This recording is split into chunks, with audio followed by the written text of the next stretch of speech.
Good morning बच्चों। आज हम लोग करेंगे क्या, लीनियर इक्वेशंस और उसका सॉल्यूशंस और उसका ग्राफिकली मेथड। ये सभी हमारा आज का टॉपिक है। आज क्लास आपका 11th का लीनियर इक्वेशंस जो चैप्टर है, लीनियर इनइक्वालिटीज जो चैप्टर है, चैप्टर नंबर 6, उसका हम लोग लगभग लास्ट टॉपिक पढ़ने जा रहे हैं। इसके बाद हम लोग एक्सरसाइज करेंगे, ठीक है। तो लीनियर इक्वेशंस हम लोग इससे पहले हम लोग इन इक्वेशंस के बारे में जाने थे, उसका सॉल्यूशंस पढ़ा है। अब हम लोग लीनियर इक्वेशंस का मीनिंग समझेंगे और उसके बाद इसका सॉल्यूशन क्या होगा, वन वेरिएबल्स का क्या होगा, टू वेरिएबल्स का क्या होगा, दोनों का ग्राफ कैसा बनेगा, किस प्रकार से ग्राफिकली इसका सॉल्यूशन फाइंड किया जा सकता है, सबके बारे में आज हम लोग इसमें वीडियो में पढ़ाई करेंगे, ठीक है। Linear equation, an equation is said to be the linear if each term of the algebraic expression, algebraic expression कहिए या expression कहिए, of the inequations contains variable of the first degree and does not contain the term involving the product of the variables। Means यहाँ जो है linear inequations नाम से ही पता है आपको, पहले वीडियो में भी हमने बता दिया कि linear means क्या होता है, डिग्री ऑफ 1, ठीक है, डिग्री ऑफ 1। तो इसमें क्या होगा कि इक्वेशन जो होंगे उसमें क्या होंगे, term of the algebraic expression जो होंगे वो क्या होगा, contains variable of first degree की वेरिएबल्स ही कंटेन होंगे इसमें, and does not contain the term involving the product of the variables. Product of the variable means जब वेरिएबल्स का प्रोडक्ट होगा तो क्या होगा, लीनियर नहीं होगा, वो तो या तो क्वाड्रेटिक हो जाएगा, क्यूबिक हो जाएगा। तो इसलिए क्या कहा गया यहाँ कि वो जो डिग्री यानी जो फर्स्ट डिग्री वाला हो या उस कौन सा नहीं होगा, does not contain the term involving the product of the variables. यानी प्रोडक्ट ऑफ द वेरिएबल्स होने से मतलब क्या है कि ये लीनियर ना रह के क्या हो जाएगा, क्वाड्रेटिक या क्यूबिक हो जाएगा। इसलिए कहा गया कि लीनियर इक्वेशन जो होंगे उसमें डिग्री 1 वाले होंगे, और वैसा ही टर्म जिसमें टर्म इन्वॉल्विंग जो होगा उसका प्रोडक्ट ऑफ द वेरिएबल्स नहीं होने चाहिए। तो ये सभी कंडीशंस क्या कहलाते हैं, लीनियर इक्वेशंस कहलाते हैं, ठीक है। फिर एक बार समझेंगे, an equation is said to be the linear, यानी लीनियर इस इक्वेशन को इसलिए कहा जाता है if each term of the algebraic expression, algebraic expression के प्रत्येक टर्म में, प्रत्येक भाग में जो क्या होगा, algebraic expression of the in equation contains variable of the first degree, यानी प्रत्येक भाग में उसका केवल फर्स्ट डिग्री ही हो। फर्स्ट डिग्री मींस वेरिएबल्स पर पावर 1 हो, यानी कुछ भी नहीं हो, पावर तो मींस 1 हो, एक्स वाई जेड जो सिंपल हम लोग लिखते हैं वो वाला होगा।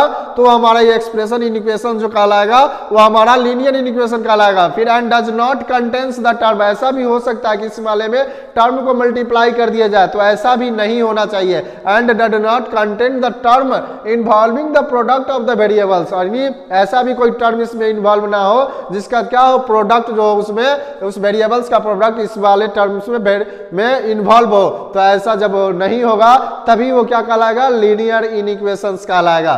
क्लियर। एग्जाम्पल के तौर पे यहाँ दिखाया गया 10ax plus b less than 0, ax plus b less than and equal to 0, ax plus b greater than 0, ax plus b greater than and equal to 0 और linear in equations in one variables. इसमें एक variables है और सबका degree 1 है। देख लीजिए x का जो डिग्री है वो क्या है, x का डिग्री 1 है, तो ये क्या कहलाया हमारा, linear equation in one variables कहलाया। एक ही x है, y नहीं है, तो केवल x है तो वन वेरिएबल्स कहलाया linear equation in one variables, और डिग्री सबका 1 है इसलिए लीनियर कहलाया। दूसरा एग्जांपल भी यहां दिया हुआ है, and ax plus b y plus c, ax plus b y, यहाँ पे दो वेरिएबल्स यूज हो रहे हैं x और y, ठीक है। तो ax plus b y plus c less than 0, ax plus b y plus c less than and equal to 0, ax plus b y plus c greater than 0 and x plus b y plus c greater than and equal to 0। यार a equal to not 0 and b equal to not 0, ये दोनों term 0 नहीं होना चाहिए, first वाले में ये 0 नहीं होना चाहिए। Are linear in equation in two variables x and y, यानी आपका दोनों एग्जांपल दिया गया linear equation in one variables में और टू वेरिएबल्स, दोनों का एग्जांपल आपको यहाँ पे दिया गया है जिससे आपको लीनियर इक्वेशन समझ में अच्छे से आ जाए, ठीक है। नेक्स्ट टॉपिक है हमारा solution of linear equation in one variables. कैसे सॉल्यूशन होता है लीनियर इक्वेशन का?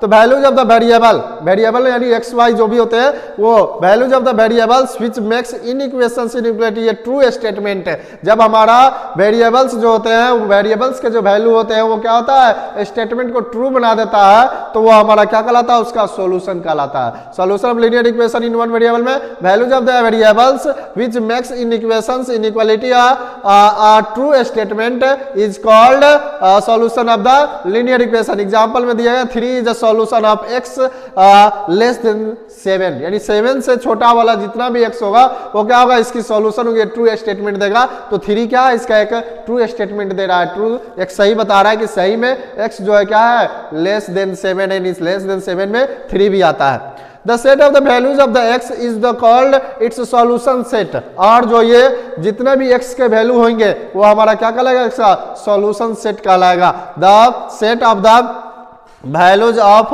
x is called its solution set, यानी जो x की वैल्यू आएंगे और जितने भाई नंबर्स होंगे वो एक सेट के रूप में लिखा जाएगा, एक समूह के रूप में रहेंगे, एक कलेक्शंस के रूप में रहेंगे, तो ये उसका क्या कहलाएगा, सॉल्यूशन सेट कहलाएगा, ये सॉल्यूशन सेट कहलाएगा। ठीक है, where x is a natural number, जब नेचुरल नंबर है तो उसका सेट जो हो जाएगा 1 2 3 4 5 6, ये इसके इतने एलिमेंट्स हो गए, तो ये इसका क्या कहलाएगा, सेट कहलाएगा। अब आइए हम लोग graphically solution of the linear inequations या inequalities in 1 and 2 variables, 1 and 2 variables के लिए ग्राफिकली सॉल्यूशंस हम लोग देखने जा रहे हैं। यह हमारा लास्ट टॉपिक है इस चैप्टर का, इसके बाद हमारा एक्सरसाइज होगा।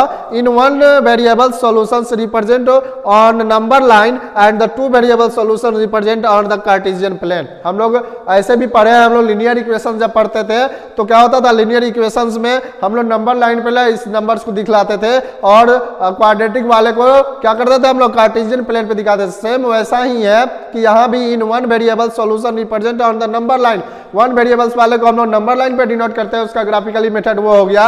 एंड 2 वेरिएबल वाले का जो सॉल्यूशन होता है वो कार्टेशियन प्लेन पे होता है, जिसमें हम लोग एक्स कोऑर्डिनेट और वाई कोऑर्डिनेट लेते हैं, जिसको हम लोग हॉरिजॉन्टल लाइन और क्या लेते हैं, वर्टिकल लाइन लेते हैं, तो उस पर हम लोग रिप्रेजेंट करते हैं, तो वो वैल्यू हमारा क्या 2 वेरिएबल्स वाले फाइंड होते हैं। एक एग्जांपल हमने दिया, saw the graph of the solution on number line that's 7x + 2 less than and equal to 5x + 8। इसको हमने क्या किया, नंबर लाइन पर रिप्रेजेंट करने जा रहे हैं, इसका सॉल्यूशन निकालने जा रहे हैं ग्राफिकली मेथड से।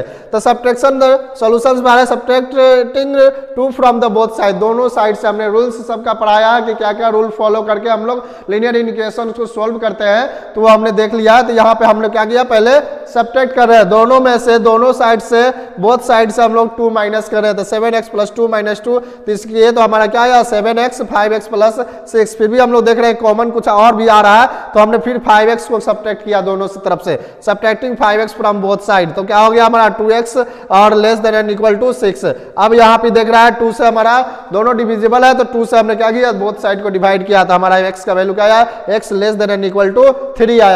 और इसी चीज को हमने यहाँ पे नंबर लाइन पे डिनोट किया कि x का जो वैल्यू होगा वो क्या होगा, 3 के इक्वल होगा और 3 से छोटा होगा, तो 3 से छोटा ये नंबर लाइन से रिप्रेजेंट, ये एरो जो है ये रिप्रेजेंट कर रहा है कि जहां तक भी जा सकता है, इसका कोई लिमिटेशन नहीं है, ये दिखला रहा है किसका, ये हमारा इसका ग्राफ दिखला रहा है, किसका, solution of the graph of the solution 7x + 2 less than and equal to 5x + 8 का ये ग्राफ, ये हमारा नंबर लाइन पे रिप्रेजेंट किया जा रहा है। इसी तरह से अगर हमारे 2 वेरिएबल्स वाले रहेंगे तो उसको हम लोग कार्टेशियन प्लेन पे x और y एक्सिस पे उसका वैल्यू रख के रिप्रेजेंट करेंगे, तो वो हमारा उसको ग्राफिकली सॉल्यूशन हमारा 2 वेरिएबल्स वाला हो जाएगा। जस्ट इसी तरह से जिस तरह से हम लोग पिछले क्लासों में हम लोग क्या करते हैं, 2 वेरिएबल्स वाले को हम लोग रिप्रेजेंट करते थे, सॉल्यूशन निकालते थे। क्लास 10 में सॉल्यूशंस जो निकालते थे 2 वेरिएबल्स को ग्राफ पर रख के, वहां से जस्ट उसी तरह से हम लोग भी यहाँ भी ये 2 वेरिएबल्स वाले लीनियर इक्वेशंस को कार्टेशियन प्लेन पे रख के उसका सॉल्यूशन फाइंड कर लेंगे।